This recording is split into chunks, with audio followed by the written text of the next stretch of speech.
ठरलं तर मग या मालिकेच्या 28 जानेवारीच्या प्रोमोमध्ये आपण असं पाहणार आहोत की आता सुमनच्या तब्येतीची काळजी घेत असताना प्रतिमा म्हणते, सुमनजवळ आता कोणीतरी थांबायला हवं.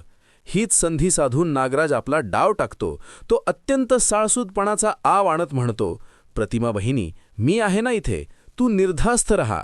मात्र सुमनच्या मनात सायलीचे शब्द घुमत असतात. सुमन काकू, आपल्या हातात खूप कमी वेळ आहे, त्यामुळे लवकरात लवकर काहीतरी ठोस पुरावा हाती लायला हवा. प्रतिमा जेव्हा सुमनला विचारते की नागराज तिथे थांबलेले चालतील का, तेव्हा सुमन परिस्थिती ओळखून होकार देते. आता नागराजच्या उपस्थितीत सुमन पुराव्यापर्यंत पोहोचणार का, हे पाहणे औत्सुक्याचे ठरेल. दुसरीकडे पैशांच्या विवंचनेत अडकलेला सचिन आता अस्मिताला मस्का लावायला सुरुवात करतो.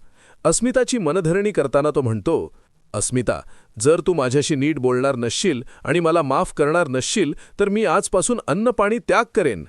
सचिनचा हा पवित्रा पाहून सुभेदार कुटुंबातील सर्वच सदस्य चक्रावून जातात.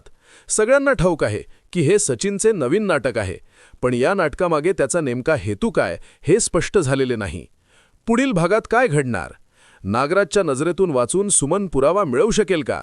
सचिनच्या या उपोषणाच्या नाटकाला अस्मिता बळी पडणार का? अशाच चटपटीत अपडेट्ससाठी पाहत रहा ठरलं तर मग. भेटूया पुढील भागात.